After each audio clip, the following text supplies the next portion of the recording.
Hello, this is Perspective. I'm Katherine G. McRae. My guest today is Dave Rowlinson with the Sault Search and Rescue. Welcome, Dave. Thank you for joining me today. Thank you for having me. Can you tell us a little bit about Sault Search and Rescue? What all is involved in your job? Sure thing. We're a 100% volunteer run. Nobody's on paid staff. It's 24/7, 365 days a year. All volunteer, ready to leave home, family events to go take care of whatever the public needs are. Our origin started in 1958 as one of the oldest in Canada and the oldest in Ontario volunteer ground search and rescue unit. I didn't know that. Yeah. Just because of that, we have such a history of what we do, and we're looked on by other groups to help them out to get them started, but we're also diversified. We're the only group in Canada, a volunteer that has air, land, and water searches. The only one? The only one. Some will have ground plus something, water or air, but we're the only one that has all three. And you're first vice president of Sault Search and Rescue. That's correct. And also head of the medical team? Yes, my role is first vice president. That's a 2-year term, elected term. I'm search master, which means approximately 1 week a month I have the pager for first calls from the agencies. Plus I am a team lead for the medical services team. And how often would Sault Search and Rescue be getting called out? If you look at, take a full year's worth of calls, it averages out to probably about 1 call a week. Sometimes we'll get 3 calls in 1 weekend, then we'll go a few weeks without anything. Okay, and what kind of training is involved? When you join us as a volunteer, as part of your training, we train you for our vehicle handling because we have the ATVs, the Argos, side-by-sides, snow machines. So we train you with that equipment. We train you with our communications, radio use, and then we train you Project Lifesaver, which is the wandering bracelet, and then we do map and compass course. And okay. Just ongoing if you want to do team specific. And is it still like a full weekend training? We try and work it around everybody's schedule. You can't fit everybody perfectly all the time. We understand it's a volunteer, so you come when you can come out to anything. So usually our trainings will be done 1 evening a week and then an all-day Saturday type of thing. Okay, you don't know this, but years ago I signed up for Sault Search and Rescue. Oh yeah? About 20 years ago, and before the end of the weekend, I thought they're going to be searching for me. I quickly realized I wasn't cut out for the physical stamina, actually, that was required. There's a lot of bush work. Yeah. That's where it's nice to have the ATVs nowadays, and we use them as much as we can. So I can certainly appreciate the work that Sault Search and Rescue does, because when you're getting called out, it's not like a beautiful day or a stroll in the bush. It's late at night in the rain. And that's kind of the running theme is if it's a sunny day, we're not getting called. If it's raining, snowing, cold. The adverse conditions are when you're getting called out. That's our showtime. Yeah. Okay. So the equipment, each of your volunteers is trained on, so any of them can take this equipment out? Yeah. Basically, as part of your member and training process, we get you sitting on the ATVs, we get you sitting in the side-by-side, getting you comfortable. We understand that, you may only use it once a year, so you can't just grab the keys and run. Right. But that's something we do with our volunteers too, is we're there every Saturday morning, 9 to 12. So if our members want to try out that equipment, get comfortable with it, there's an opportunity to actually get used to it. So just being a volunteer, you get to have that time. Okay, we're just going to go to break, and we'll be right back with Dave Rowlinson, First Vice President of Sault Search and Rescue. You're watching Perspective. Please stay with us.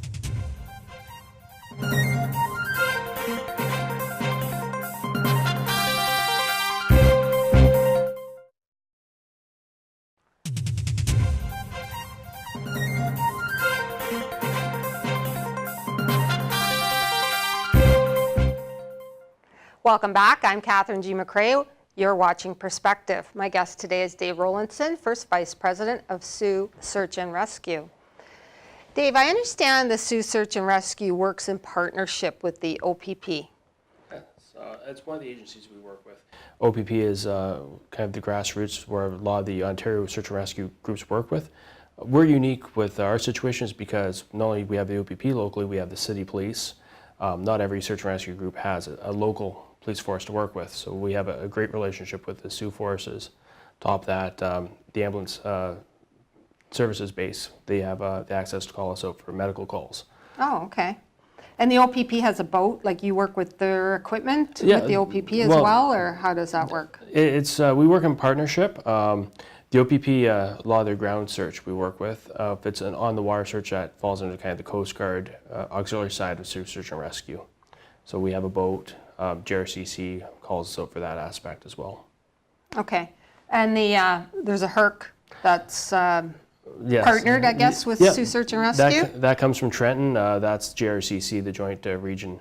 And they will send the HERC up, which is that large plane, and the helicopter. We've had a few searches where that's been called out, and it's been an experience to see that coming over the trees for sure. Oh, absolutely. I remember meeting a young woman who was one of the spotters on the HERC as it banked into some very, very steep curves, and I thought I'd be hurling right there. Yeah, that's a different aspect. That's definitely not my forte. But Sioux Search and Rescue has it all, really. We do. With our relationship with Trenton and JRCC, we will put our crew up on that HERC sometimes for the spotter roles. And I don't know if you still do this, but I remember years ago, Sioux Search and Rescue also partnered with some independent pilots as well that did some work for Sioux Search and Rescue. Does that still happen Definitely. today? That's the CASERA side, the civil aviation side. We have 2 pilots who actually have their own planes who volunteer with us as well. Great, great. So we're well covered in the Sioux, but that doesn't mean go out and get lost in the bush like an idiot. Don't make work for us, no. Yeah, okay. So how many people are under the Sioux Search and Rescue umbrella right now as volunteers? If you look at the roster, we have probably in the neighborhood of 40 to 50 active members. And they range from young college students who are just getting into a situation to some of our members who have been there since day one. We actually have 2 active members from 1958 still with Search and Rescue. That's fantastic. So So they're learning a lot too under that organization. definitely, for the young people coming in, it's a great opportunity to volunteer, to get some experience. And a lot of them have used it as a jumping off point if they want to look into police services, conservation, to get that responsibility, get that relationship going. And all that extra training Absolutely. certainly helps on the resume as well. Definitely. So Sioux Search and Rescue has some pet projects that they're involved in. Yes.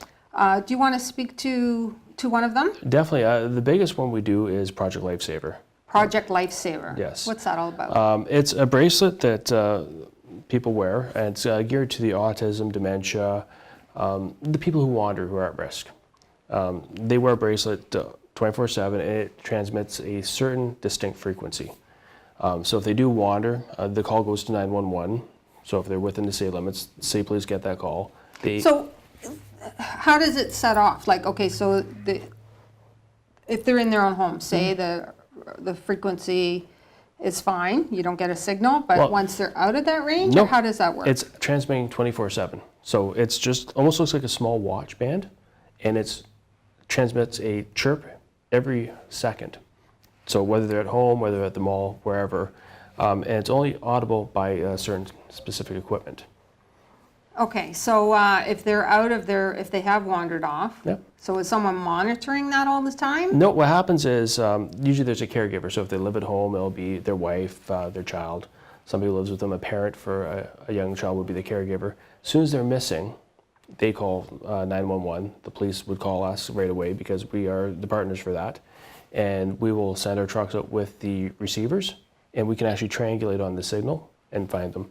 It's taken searches that used to take 8 to 16 to 24 hours down to 45 minutes. Wow, that's amazing. And that's an incredible service, especially now with more and more, with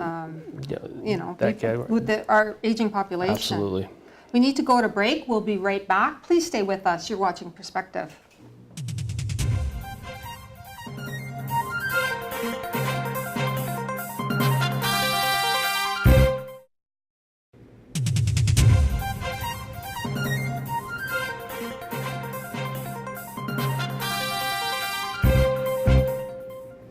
Welcome back. You're watching Perspective. I'm Katherine G. McRae with my guest, Dave Rowlinson from Sioux Search and Rescue.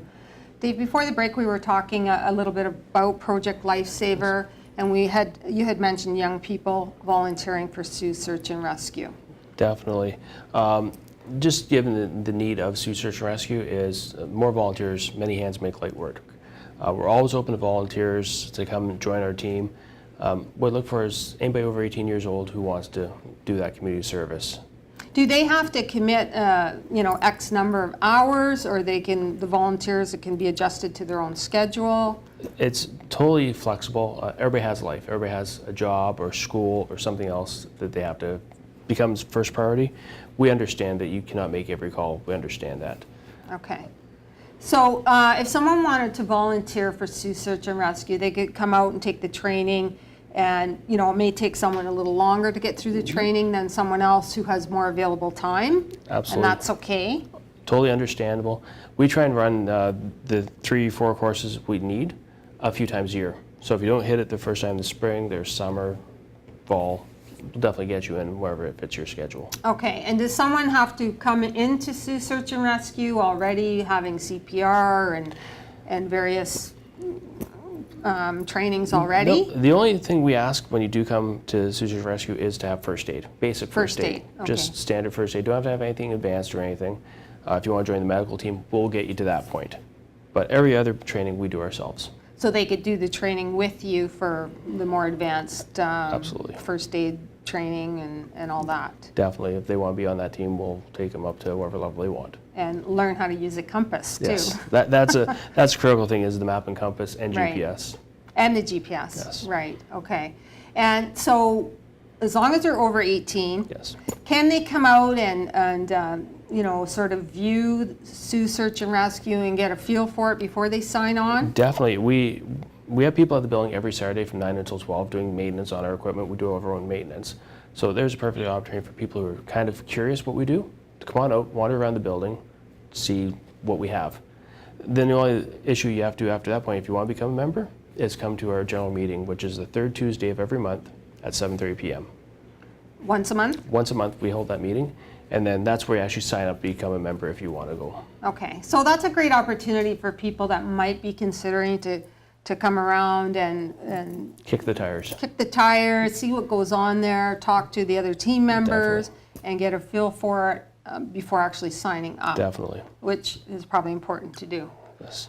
because you have to be fairly physically fit Well, to a certain extent. to a certain extent. The nice thing is with the ATVs, the snow machines, we don't do a lot of boots on the ground as much as, if we didn't have that equipment, but there still is time where you do have to.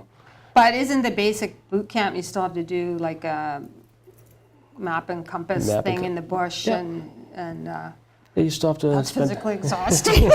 It can be, yes. Especially once you get your pack on and everything else you need, Yeah. yes. Yeah, but a very important service. Yes.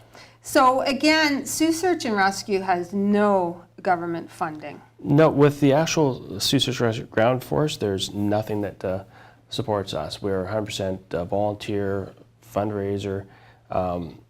We support ourselves. So an amazing team of volunteers there.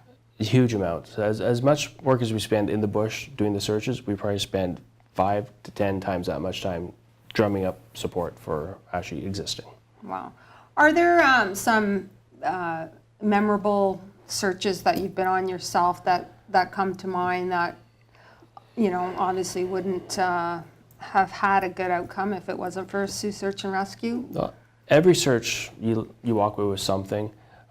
There's been some where it's been great turnout, and that relief point at the end of the day. So it's hard to say that it's one that really stands out, just everyone leaves you with that happy feeling, especially when you see that person return to their family. So if you're on the team, do all the team members carry a pager and they'll get the signal if there's a search and your services are needed? No, the way it goes is the search master, who we rotate 1 week a month, hires a pager, and then they do that page out to the team as needed.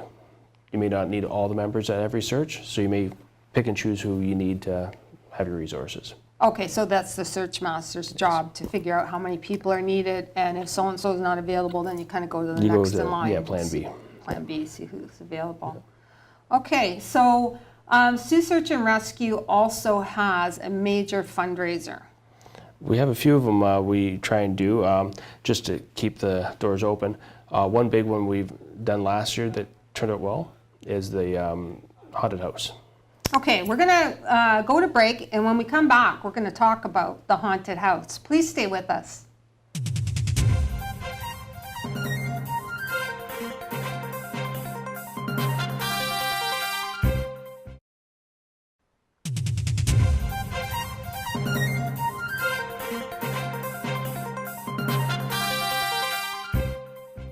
Welcome back. This is Perspective. I'm Katherine G. McRae, and my guest is Dave Rowlinson, Sioux Search and Rescue First Vice President. Dave, before the break, we mentioned fundraising, Yes. and you mentioned the haunted house. The haunted house had turned in last fall to an event that a lot of people came out to. They enjoyed. It turned out quite a well-run fundraiser for us, which we need, of course, to help us keep those doors open. We had a good team of volunteers who redecorated the entire rescue building into like a haunted maze that people kind of wandered their way through, and a few scary things, and a lot of fun for everyone. Cool. So was that for all ages, for kids to come out and All ages. parents and? We had the tiniest of kids to the senior citizens come out. It was an all ages event. We catered it too, so we had kind of like a sensory respective time, and then an all out haunted house. So we'd turn the lights on, do a little low key for younger kids or people who were a little sensory sensitive. Oh, I see. Okay. Yeah. Like me, I'd probably be too scared. So that happens in the fall around Halloween, I imagine? Right around Halloween. On Halloween? No, we'll usually do it a few days before, kind of Okay. a lead in. It depends where Halloween kind of hits. We'll cater that schedule. Make sure there's a few opportunities for people to come out either in the evenings or on a weekend. And that's right at the Search and Rescue building? Right at the rescue building. We empty the trucks out of the back garage, and then we set up barricades kind of to make walls to lead people around. Oh, cool. I'll have to come to that as long as I don't get too scared. Dave, you had mentioned some of the equipment that and the partners, the equipment partners. What is some of the other high-tech equipment that Sioux Search and Rescue may be using? Beyond the basic, radios, GPSs, compasses, the old school stuff, we have a couple of members who have drones, which are great tools to throw a camera up in the air, get a little extra distance. And we actually, one of the drones are outfitted to take a FLIR, a forward-looking infrared camera. That'll let us look So at at night, you can use these at night, you mean then? Or? nighttime. They're ideal. Not so much with the drone at nighttime because you got to watch with being able to see the drone, but we can actually use that camera by hand at nighttime. What does it sees a heat signature difference. So if somebody's kind of in the bush where you can't see them visually, you'll see their heat signature and you can Wow, find what's them. the range on something like that for it to pick up? It depends on the temperature change. We were just playing with it last week, and we had a few hundred feet easy where we couldn't see the person behind a tree, but we could actually see with the camera their heat signature. So we're talking 200-300 feet right there. Oh, nice. And that's nice. in the evening, so it's still warm temperature. Make that nighttime, that distance will go even further. And in the winter, it would probably pick up even It'd be a dream in better? the wintertime, definitely, because then there's such contrast between the human body and the snow. And what about the ham radio club people? Do they participate to a certain degree? Two of our members actually are ham radio operators, and that's the two who have the drones. So that they bring their skills in for that way. And we have another member who's been with us for quite some time, who's a ham radio operator, and he takes care of our radios. So it's one of those things where coming in with different backgrounds, you may not think it's related to search and rescue. Definitely we can use anybody's skills. So you're actually utilizing all tools that you have available pretty much to We'll you. use anything, and we try and stay kind of that one step ahead. We were one of the first volunteer groups in Canada to have a drone. So that kind of got the ball rolling for other groups. So we actually did the legwork as far as what insurance had to be done, what licensing had to be done. And that's kind of unique with Sioux Search and Rescue is we try and stay that one step ahead to what's next, what can we use.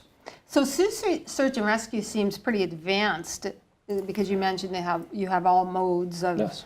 of transportation available, air and sea and police on foot Yeah. and your drones and your heat seeking. Is that because of where we're located that Sault Ste. Marie Search and Rescue is so advanced maybe over other municipalities? Well, it's one thing that's kind of unique, and everybody who lives in the Sioux has the same opinion, is we have everything here. We have such beautiful landscape, we have water, we have so much to enjoy, whereas other areas Right. don't have everything. So we're kind of spoiled, but then with that comes the... So if you're going to get lost, Here's the Sioux's place. probably the place to get Yes. lost, but not that we're recommending. No. We have to go to break. We'll be right back. with Dave Rowlinson, Sioux Search and Rescue. Please stay with us.